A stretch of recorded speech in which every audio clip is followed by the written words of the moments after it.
visually impaired couple who navigate their way around their lives, never knowing what either looks like. Despite being visually impaired, they have not lost hope. Instead, they're forging ahead as a blind couple, making the best out of the circumstance. Our correspondent Abimbola Agbebi spent time with the visually impaired couple. She saw firsthand their plight, their dreams, and their hopes. The eye is said to be the light or lamp of the body. There's a whole lot of difference between being born visually impaired and when one loses the ability to see as a result of an accident or infection.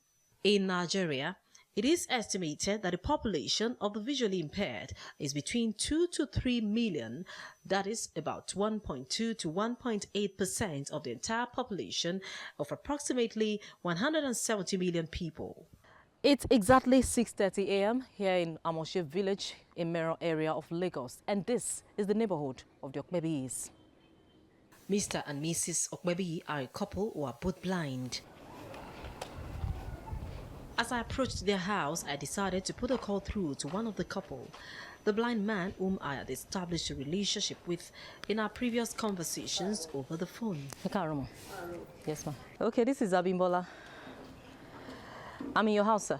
Good morning. Yes, ma'am. Happy New Year. I wish you the same. How's work? Good, thank you. How's everything? Good, thank you. Finally. Meet the Okpebis and their children. Anu is 7 years old and Shugo 5. Theirs is a classic story love that conquers all. And despite the fact they have never laid eyes on one another, the union has endured. It was the first day of resumption for schools across Lagos after the New Year's celebration.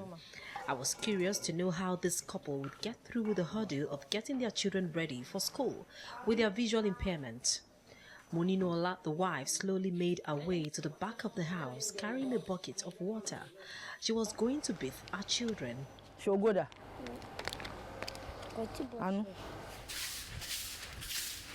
Wale, the husband, picks up the broom to sweep the house.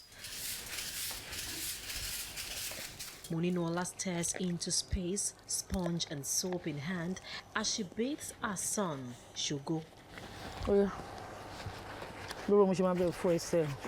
Typical of some mothers, she muttered a few words of advice to her son as she scrubbed his body, telling him to concentrate on his studies as school resumes.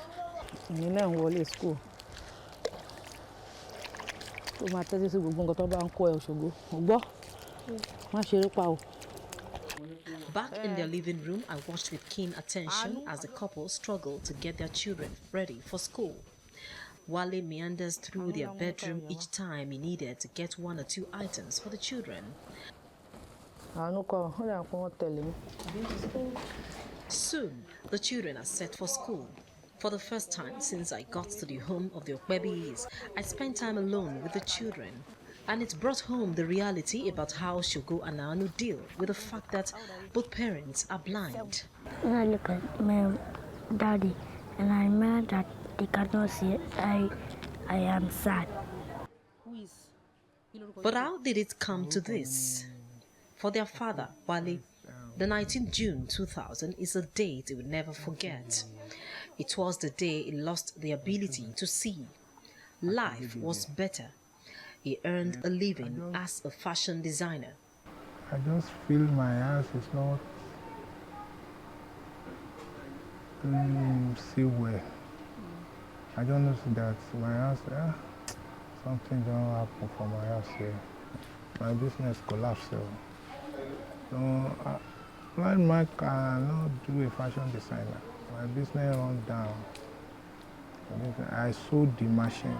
I was born in Lagos State about 46 years ago. And for his wife, it began with a nagging eye infection that would not go away, and later it became total darkness and the inability to see. I was not born blind. I went to school one day, and when I come back from the school, I ate, and I now told my mom that I want to sleep. And she now said that I should go and sleep. So when I wake up, it started with my left eyes. My left eyes now red, just like this Apollo. So my mom now said, come, what happened to your eyes? But nothing happened to you before you slept now. That's how we started. And the following day, my mom went to Agege, to one big pharmacy that time. She bought about 2 eyes drop for me. I started putting it. Yo. That's how the problem started. Since that time, more than 20 years now. We tried our best, went to the hospital, even went to Kano about 3 times. They tried their best. They gave me glasses, but along the line, everything just went darkness around, that is 1990. Wale's aged mother believed that life dealt her the greatest blow when her son lost his sight years ago. Nígbà tó sùn ní hospital yẹn tó jí, hospital ní kíní yẹn ti happen. Ni ó kàn sọ fún mi pé òun ò rí mi mọ́. But like the famous story of Romeo and Juliet, the two lovers stood strong. Paying the children's tuition was not always easy. Most times, money is in short supply.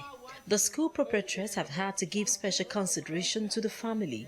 The life is not easy for me and my wife. It's not easy at all. Because we don't have job. We don't have anything to do. We just manage ourselves. Actually, I've known the Okwabis for a long time from that village.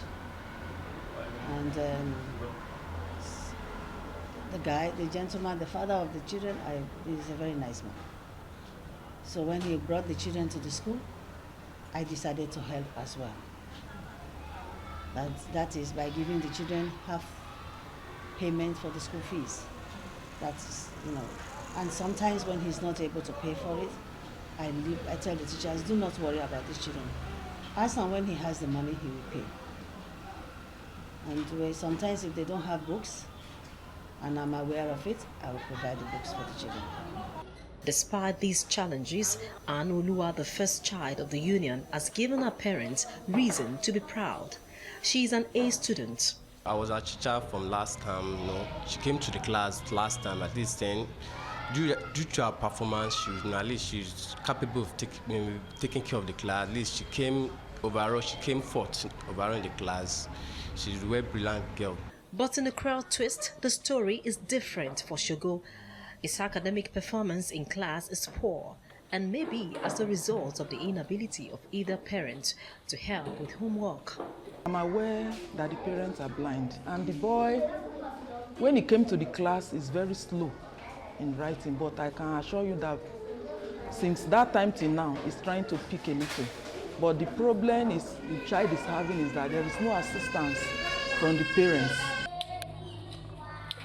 For this couple, forging ahead through life is not as traumatic as remembering that they had near perfect vision. With the little education acquired at the School of the Blind, where they were taught how to perform basic chores, they are able to cook, sweep, and use mobile phones. Yeah,